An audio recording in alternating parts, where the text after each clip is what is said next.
this is Tiffany Joseph, and I am a woman of substance, and I'm so excited to sit down with, I call her adorable, Farah.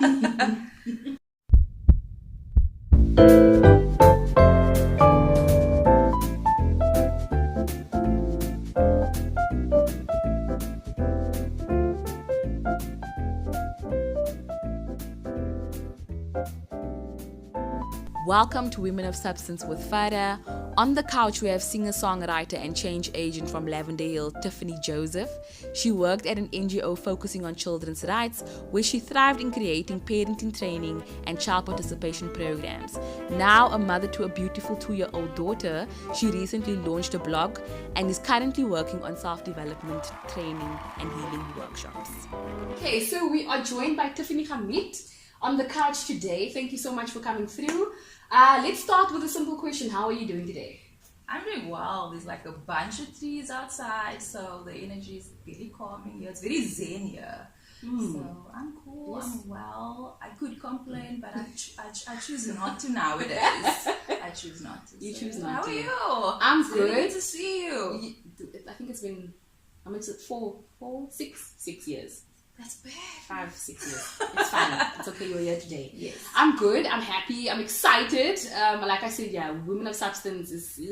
I'm very excited about this. So I'm grateful to have you on the couch. I'm grateful to see you. I'm grateful to talk to you. And let's see where this journey takes us today. I feel so honored that you chose me. I was like, always. I'm a woman of substance. Yes, you are a woman of substance. So Tiffany, can you please tell us about where are you right now? What are some of the roles you're playing right this minute? My primary role is a caregiver to my daughter, to my husband, to my family. I've taken a few years out to just focus on my daughter and, building a safe environment and focusing just like on her emotional and her mental development. That's just really been my focus right now. And those who are parents understand that that's like a full-time job, You don't really have much time for anything else. It's getting easier because she's 2 and 3 months now. So she's really, it's a lot easier. It does get easier. But that's been my focus for the past 2 years right now, yeah. Okay, and so you mentioned that you're focusing a lot on her mental and emotional, development. So why is that important for you?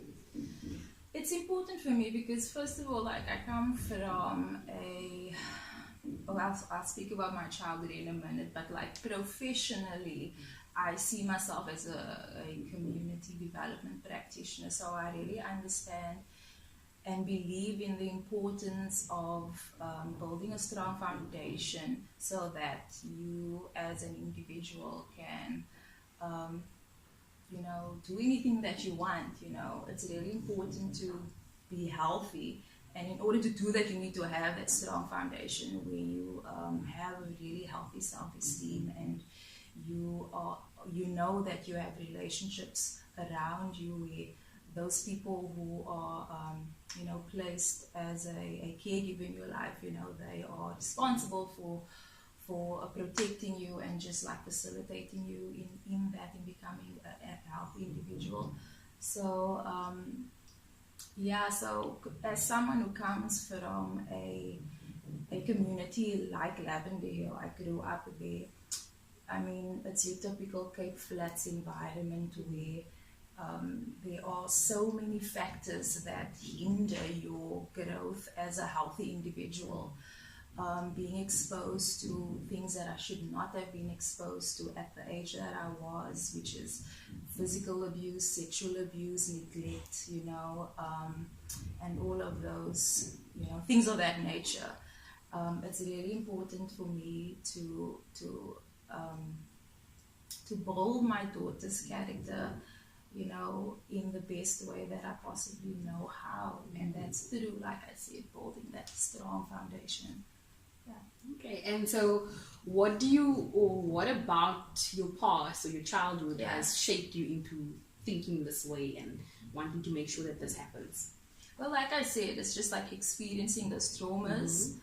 I think that's the most influential in shaping me as a person, and like having that be a baseline for what I do not want to be and do not want to expose myself to or my children to.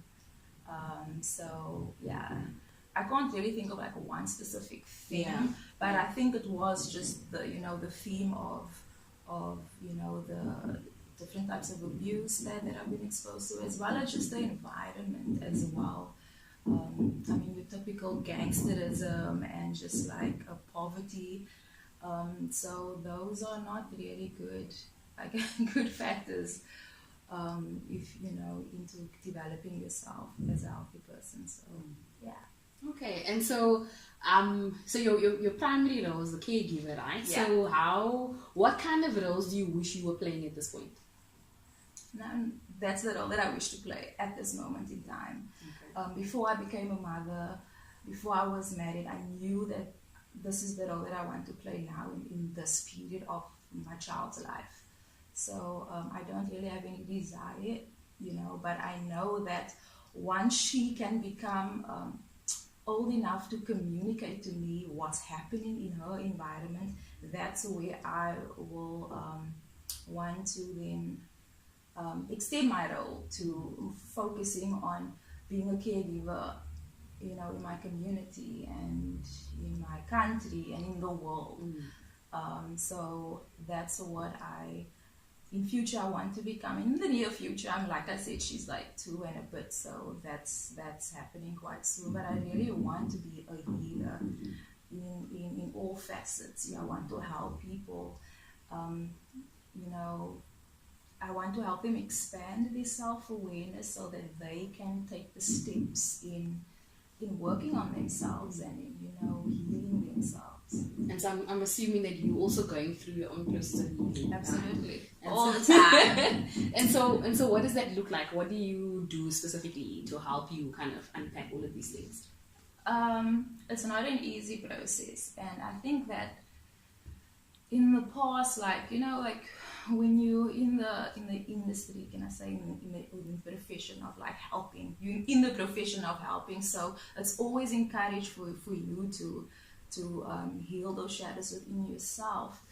And I never really got it at the time, I sort of just like ignored it, and when I would think about it, I would just like put it on the back burner and just like think to myself, oh, as time goes on, it's going to get better. But it doesn't get better. It's literally something that you have to commit to doing. So you have to, first of all, like write down, like communicate to yourself through writing or whatever. And I did it through the process of writing down, like everything that I felt was done to me to either violate me, and even myself, I violated myself so many times, placing myself in situations that were not healthy. So I needed to identify and acknowledge all of those things. And then once I did that, I was like, okay, how did that impact me? How did that impact the choices that I regret in the past? And then once I did that, I was like, okay, I'm going to release it. And you can do your own little ritual. You can burn the paper, for example. You can tear it up, you can, like, just so many things that you can do. You can get creative with it. But the important thing is to release it. But also understand that once you release it, it's not just gone and forgotten and then you now cleanse, It's something that you really have to reprogram your brain to basically to know what your triggers are. And when you find yourself in those moments where you're thinking of, when you engage with your triggers, you can just pause and change your thought pattern of how you think about things, and then releasing it and forgiving yourself.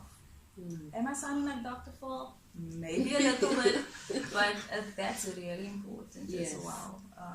Because I think for me, when I think about becoming aware and self-aware, I always think about it. I think I watched something where they spoke about being in a house. So you start by building the foundation, and that's, understanding who you are, why you're that person, what happened to you, and then you start building the walls, because now you start creating for yourself. But then once the house is built and you think, you know what, I'm fine. When you go into the house, you start looking at the house and you're like, actually, this doesn't make sense. This doesn't look familiar to me. And so you're never ever actually comfortable enough to just be in your house and sit down and relax. There's constantly changes happening. There's like There's such a other cool, like, new doors. queen of examples.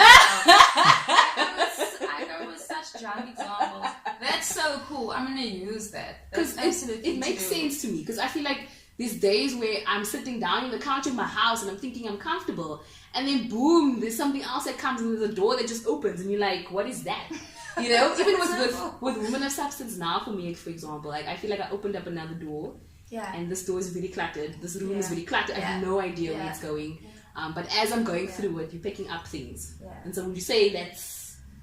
That encompasses it all, girl. Thank you. Where would you say you are right now? Where would you say you are in that process? You think you'd be like, this is me. I'm renovating my house. I'm decorating. I'm painting some walls. I'm adding some, getting a new rug in.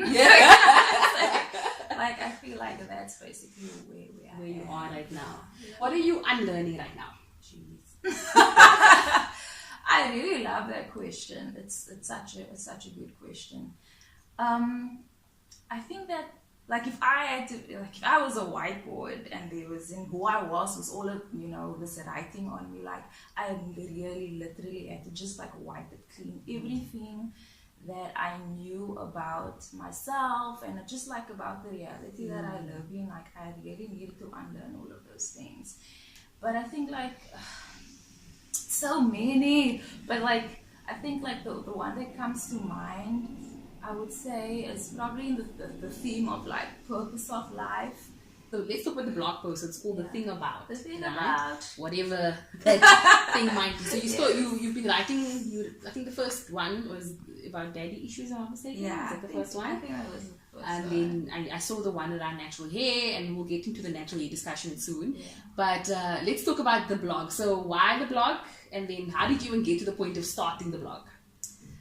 I think that I always wanted to blog, but I was very self-conscious about it.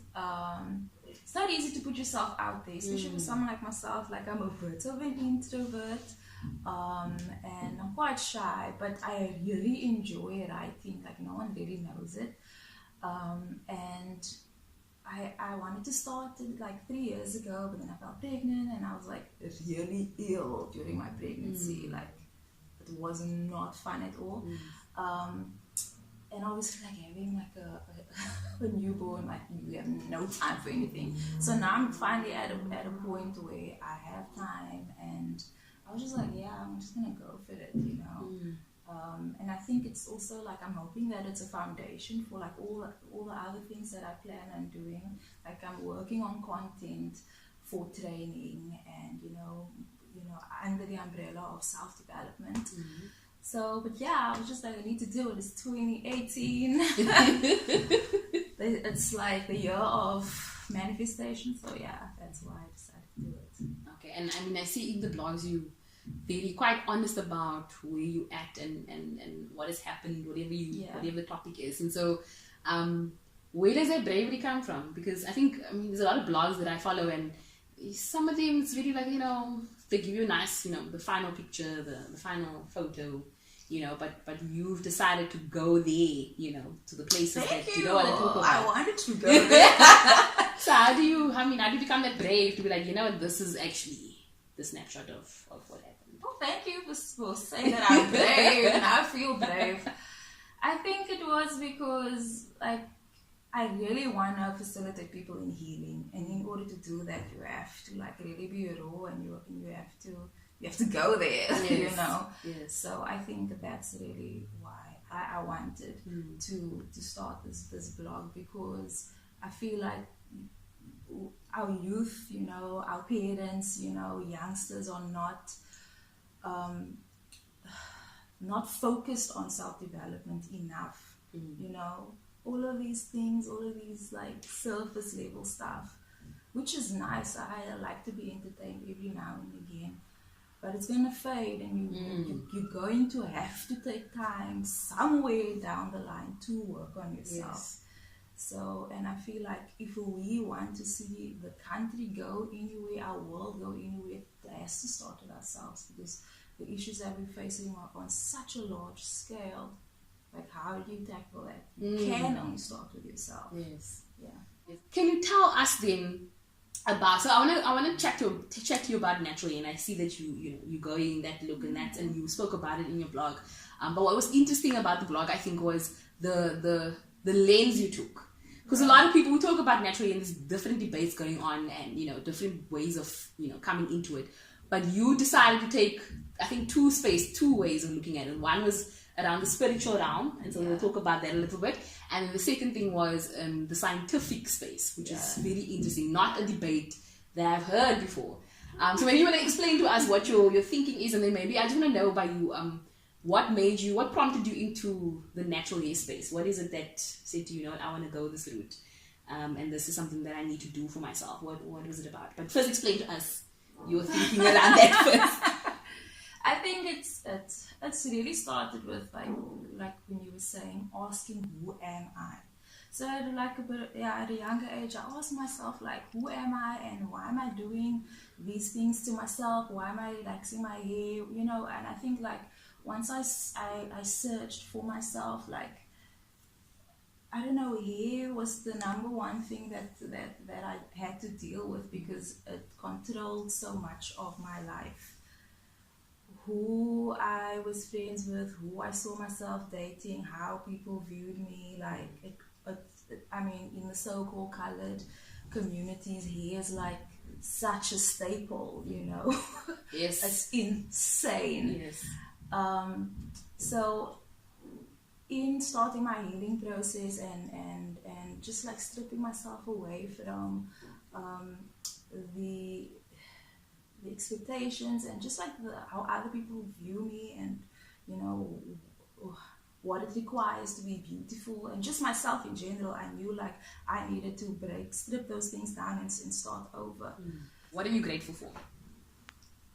I think I'm grateful for my awareness. I really am, because I feel like everything starts with awareness. You're not gonna appreciate your family, be grateful for your family, be grateful of the position that you're in if you're not aware of it. So I'm really grateful for my awareness. Yeah.